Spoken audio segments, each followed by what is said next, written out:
बाईजी, तुझा आशीर्वाद नसेल तर आम्ही संसार कसा करू?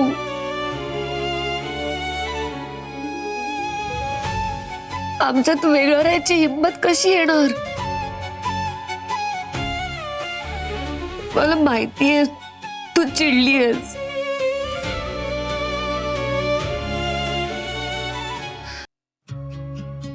पण फिरंग्या, आपण दोघं जर या घराच्या बाहेर पडलो तर शांभवीला रान मोकळं होईल. ती वाटेल तसं वागेल या घरात. बाई यांची आणि दादू खूप साधे आहेत रे, त्यांना नाही कळणार हे सगळं काही. ती धूर्तपणे वागेल आणि त्रास देईल घरात सगळ्यांना. आणि त्या शांभवीवर लक्ष ठेवायला कोणीही नसेल. म्हणून मी तुला सांगते, तू थांब इथे. तुला कसं समजावू मी? आणखी समजावायची काही गरजच नाही ना छबी. का समजावतेस? ऐक ना, मला सगळं समजतंय, सगळं कळतंय, पण तुझ्या एक गोष्ट लक्षात आली आहे का? आपण या घरात राहून शांभवीचं काहीच करू शकलो नाही. आता घराच्या बाहेर जाऊन काय करू शकणार होते हे पण माहिती नाही. पण पंचावी तूच नेहमी म्हणतेस ना, खेळातला एक डाव हरलो म्हणून पूर्ण खेळ कधीच संपत नाही. राईट? हो फिरंग्या, आपण दोघं पण या घरातनं बाहेर पडलो तर मग नंतर पुढे काय होईल याची कल्पना करूनच भीती वाटते मला. अगं कसली भीती वाटते? तेही आपण दोघं एकत्र असताना. आपण फक्त या घरातून जातोय, आपल्याला कोणीच सत्य शोधण्यापासून थांबवणार नाहीये. आपण घराबाहेर पडलो तरी आपलं काम तर करतच राहूयात ना. आणि छवी, तू ना अंडर एस्टिमेट करतेस तुझ्या या फिरंग्याला. असं तसं नको समजूस मला अजिबात. आणि कुठे जातोय आपण? आपल्या इथेच घरासमोर आपल्या आउट हाऊस मध्ये राहायला जातोय, आणि त्याचा फायदाच होणार आहे आपल्याला. कारण तिथे राहून आपण प्रत्येकावर नीट लक्ष देऊ शकतो. राईट? सी, आतापर्यंत जे झालं ते झालं, पण इथून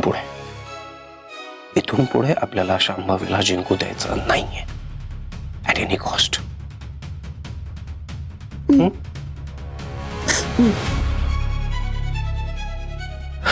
आवर.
बाई आजी,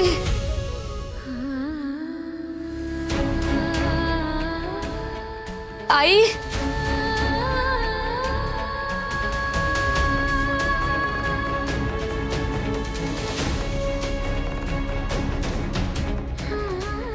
आम्ही निघतोय.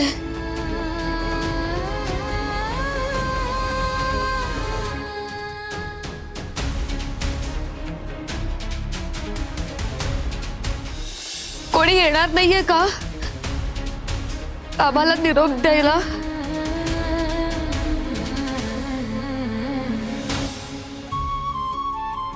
तुम्ही एकट्या नाहीत, मी तुमच्या सोबत असेन कायमची, अगदी तुमच्या सावलीसारखी.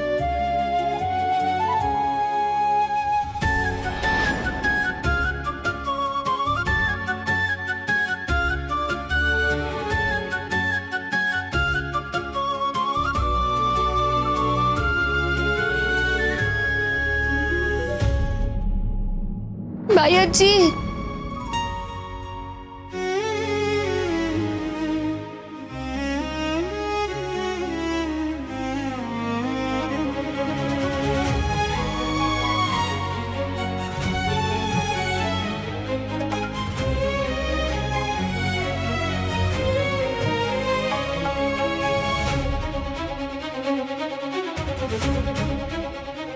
दादू,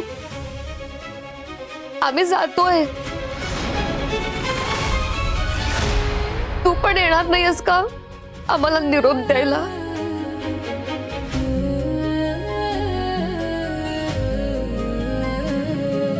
साकेतदा, ऍटलिस्ट तू तरी सोडायला ये रे.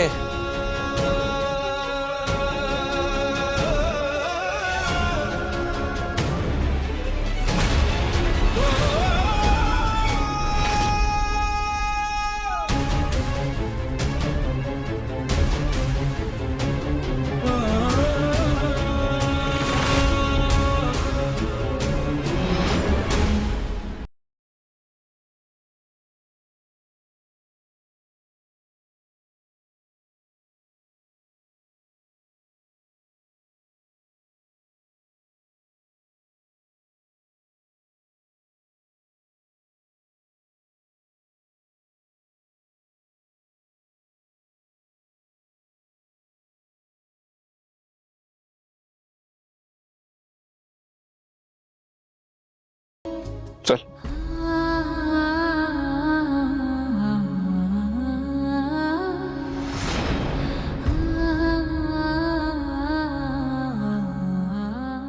बाई आजी, ऐक ना ग.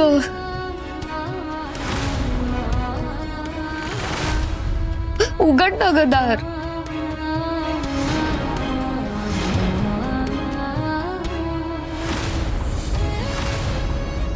आम्ही खरंच जातोय.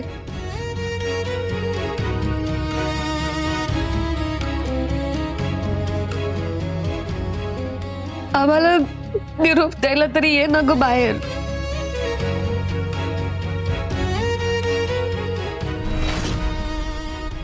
बाई आजी,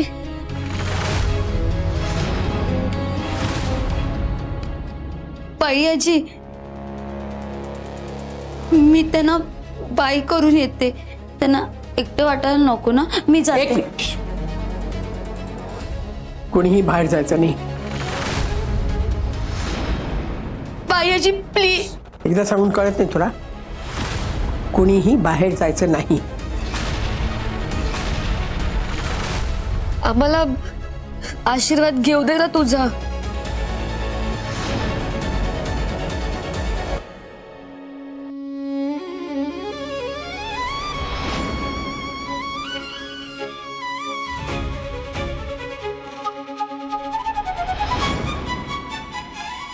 बाई आजी, तुझा आशीर्वाद नसेल तर आम्ही संसार कसा करू?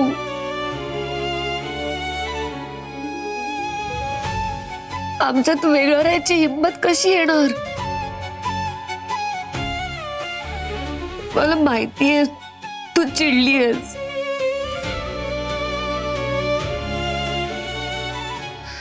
तू रागावलीयस.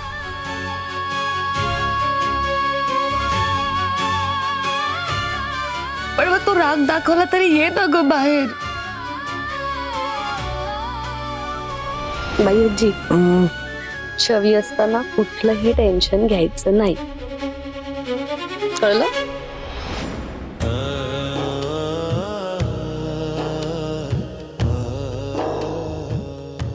बाई यांची छवी छवी चल इकडनं. इथे कोणालाच आपलं तोंड सुद्धा बघायची इच्छा नाहीये. चल चल निघूया. बाई यांची मी नमस्कार करतोय, प्लीज आशीर्वाद द्या मला.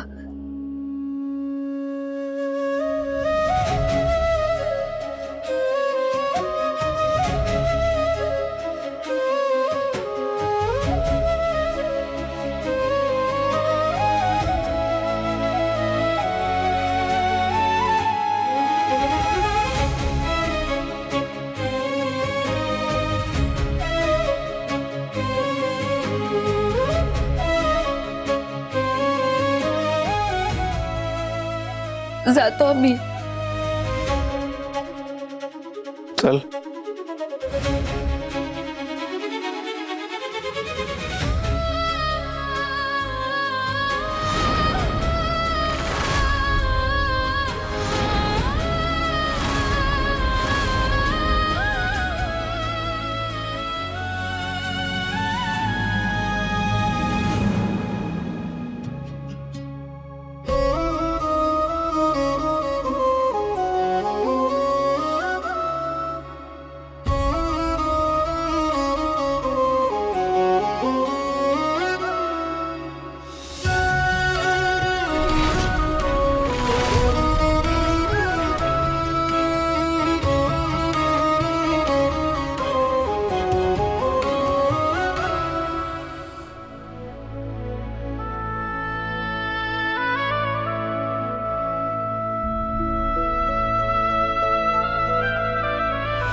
लाईट ऑन करायचं बघतो ऍक्च्युअली.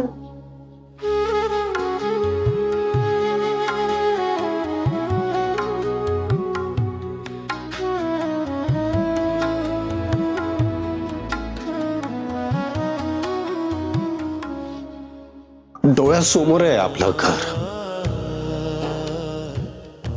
तरी सुद्धा तिकडे राहायला जाऊ शकत नाही. का?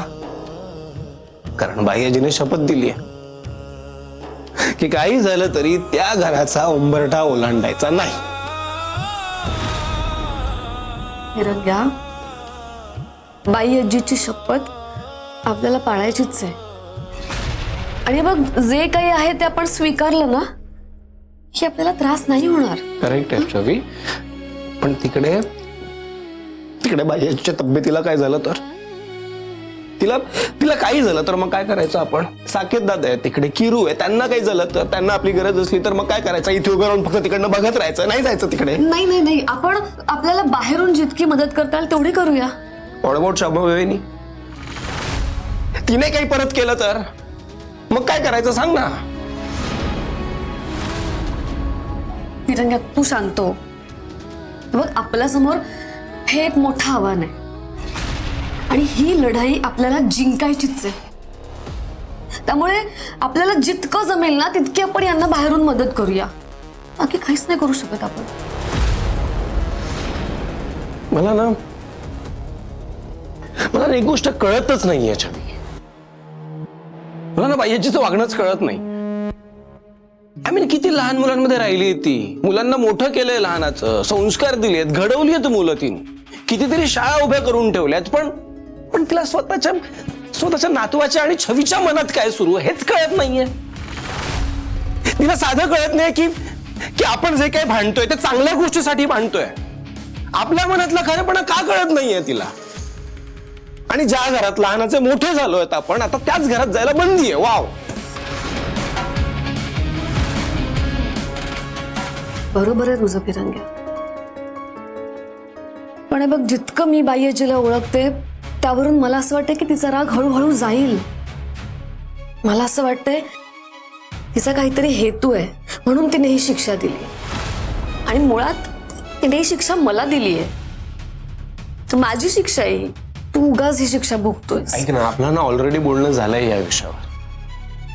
छवी, इथून पुढे काही झालं तरी मी तुझी साथ देणार. मला खात्री आहे फिरंग्या, पण तू असं खचून नको ना जाऊस. आणि असा विचार परत कधीच नाही करायचा. मला प्रॉमिस दे. प्रॉमिस दे.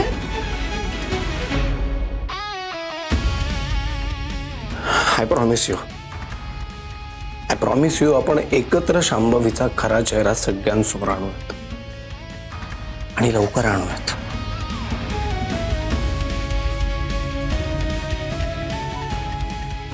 आत्ता कसं बोललास? चल आता आपण आवरूया घर. तू तिथे शांतपणे उभा राहा फक्त. हा, मी पटकन सगळं आवरून घेऊ. बघूया आधी झाडू कुठे आहे.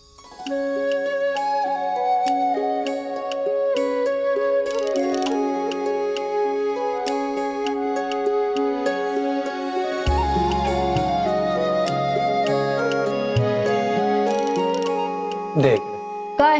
आता सोड. नाही ऐक छवी, हे झाडूचं वगैरे मी करतो, तू बाकी सगळं. नाही नाही नाही, हे दे इकडे. ते मी करते. तुला सवय नाहीये या कामांची. अरे मग सवय करून घेईल. सवय कुठल्याच गोष्टींची नसते, पण गरज पडली ना तर सवय करून घ्यायला.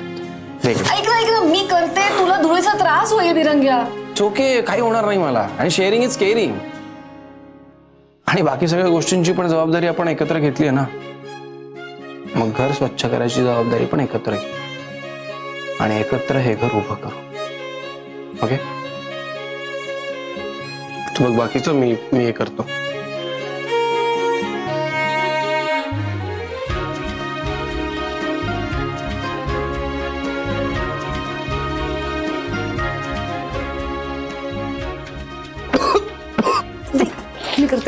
मी करते. अरे इट्स ओके बाबा, थोडस तर खोकला येईलच नाही. इट्स ओके, मी करतो. नीट तू मागचं बघ. हा,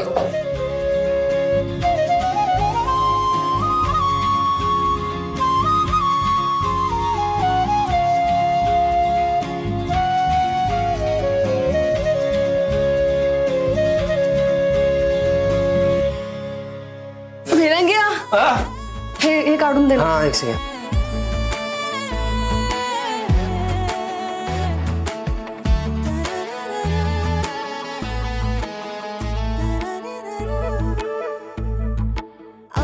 वाऱ्याची झुळूक झाले, ए छवी घेऊन हळूच आले.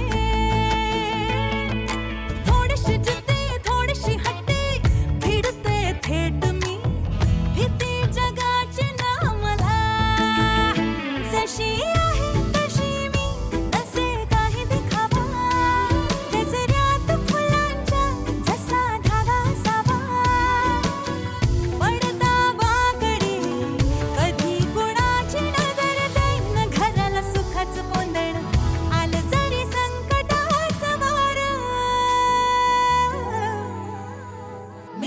जिंकून घेईन सारा, मी जिंकून घेईन सारा. दादा, बेबी आत्या, माई, वहिनी सगळ्यांनी बाहेर या. अरे दादा ये ना लवकर. बेबी काय आहे? हा, कशाला ओरडतेस तू? हे दोघं परत आलेत का घरात? काय झालं बोल ना आता. छविताई आणि अनिकेत दादा घराबाहेर पडले. तुम्ही कोणीच त्यांना निरोप द्यायला नव्हतात का?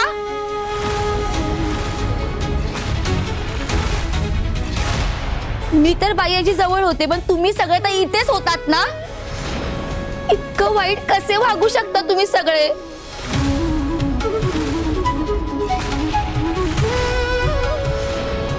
कियारा, तू लहान आहे, लहानांसारखं वाग. मी लहान नसले तरी मला नाती कळतात बेबी आत्या. ते आपलेच आहेत, परके नाही. कियारा काय बोलतेस तू? त्यांना घराबाहेर जायची शिक्षा बाई आजीने दिली आहे, आम्ही नाही. आणि मुळात इथे आपलं परक हा प्रश्नच येत नाही.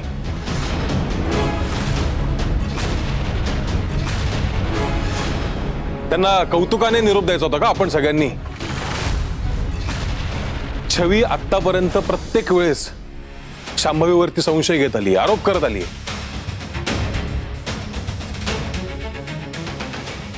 आणि अनिकेतने प्रत्येक वेळेस तिची साथ दिली. ते चुकलेत, त्यामुळे त्यांना शिक्षा मिळालाच हवी. दादा मला मान्य आहे ते चुकले, त्यांची पद्धत चुकीची होती, पण हेतू वाईट नव्हता रे. तुम्ही सगळ्यांनी कसं जाऊ दिलं त्यांना?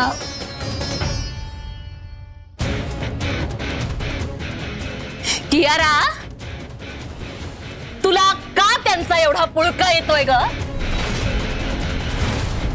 मी म्हंटल ना तुला, तू लहान आहे, यात तू बोलू नकोस. अजिबात नाही, मी बोलणार.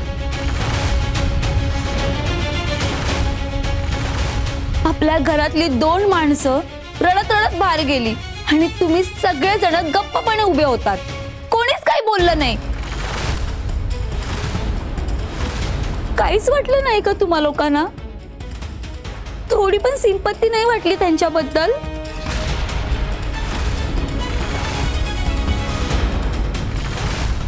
कशाला हवी आहे सिंपती?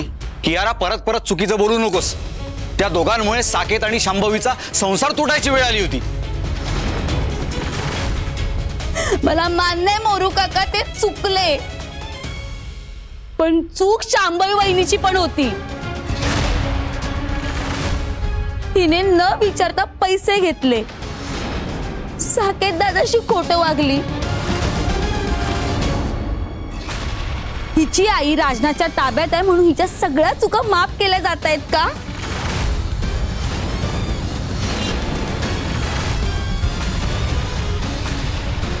म्हणजे कियारा, तुला अजूनही असं वाटतंय की चूक माझी आहे?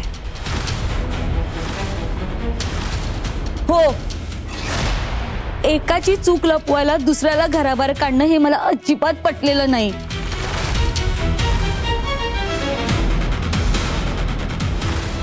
पटलं नाही? मग हे सगळं बाई आजीला जाऊन सांग.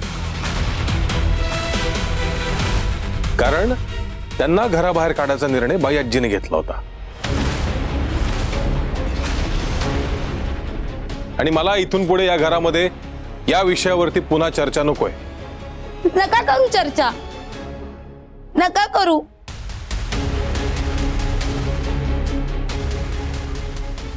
छविताई आणि अनिकेत दादाकडे तुम्ही सगळ्यांनी मिळून पाठ फिरवली.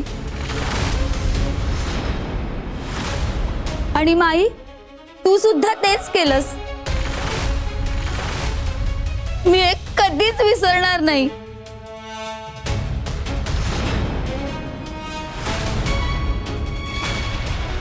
नाही विसरणार.